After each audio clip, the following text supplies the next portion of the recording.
Stardate 227.4. Time to join me for the Enterprise.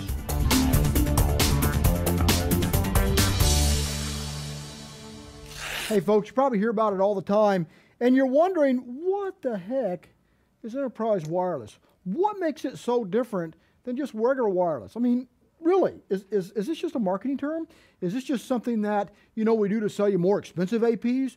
Or is there really honestly a difference here? Well, let's take a look.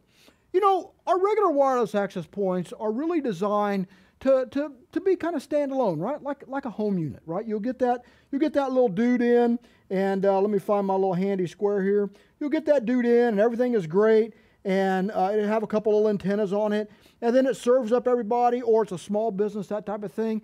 And these work great, right? Even if you have to put a repeater on them, or just kind of extend your network out, these are kind of good for our smaller applications. Move that little deal here.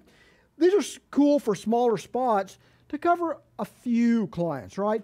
Maybe even up to 50, something like that big, right? But once we start getting into the realm of wanting to find out what other people are doing on the network, how my wireless is going to affect other businesses that I may be sharing office space with, if I want to enforce policies, that type of thing, that's where I get into the realm of an enterprise wireless, right? Whereas those devices themselves are typically going to have some type of controller unit in the middle, and then you're going to have all your APs really kind of be almost featureless, right? They're going to be kind of scattered out throughout your network, and they're going to home run back to the central controller somehow, usually through a switch, that type of stuff to power them up. But the biggest difference between the two is these devices here are actually running, they're autonomous. They stand by themselves. If I've got to roll out features, if I want to set up any type of security or whatever, I got to do it per AP. So you can see where that wouldn't scale. If I've got to do 3 of them, then my probability of a configuration going wrong, or if I've got to update the firmware on these things, this gets to be a real hassle, keeping track of passwords, all that stuff. This doesn't seem to scale as well as something like this. An enterprise wireless device, you're going to have this one central unit where everything is going to be managed from the center, and then it's going to be pushed out to these APs.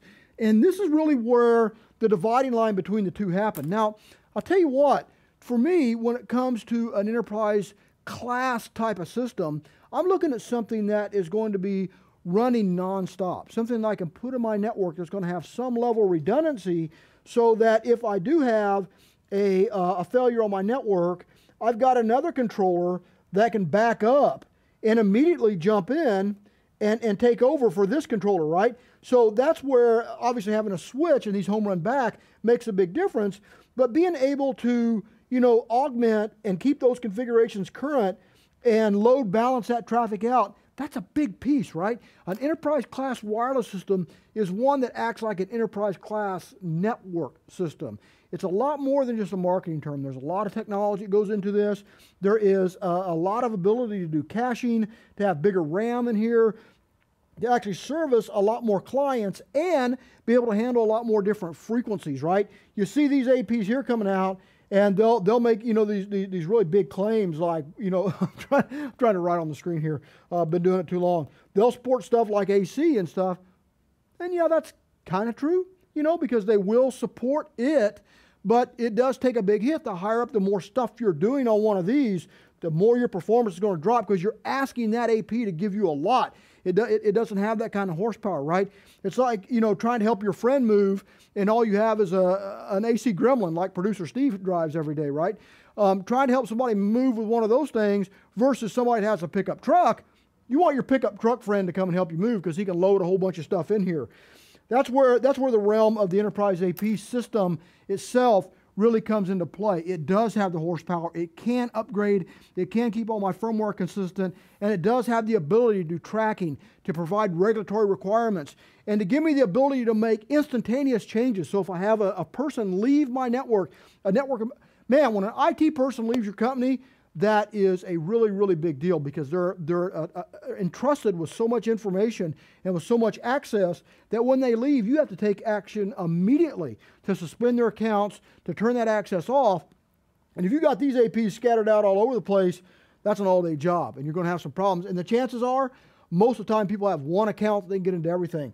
That is an absolute huge no-no on any type of anything you put on a network. You should never have a single master account. Everybody should have their own access account with the right privileges to give them the right stuff. Enterprise AP, to do something like that, quick change, right? Less than a minute. Boom, you can make that change and your type of done.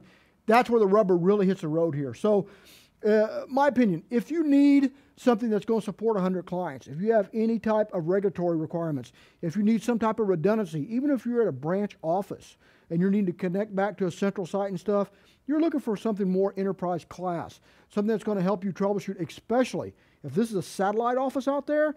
Don't push your old junk down to them, man. I mean, I used to do it all the time, right? I'd upgrade my enterprise side. I'd give them all my old junk, and, you know, they can make deal with it. The problem is that they're satellite offices. They don't have an IT staff. We got to hire somebody out in town to come and fix this stuff. Man, that's not cool. I need something I can fix from one location, from one central area, and that's where the enterprise system really comes into play.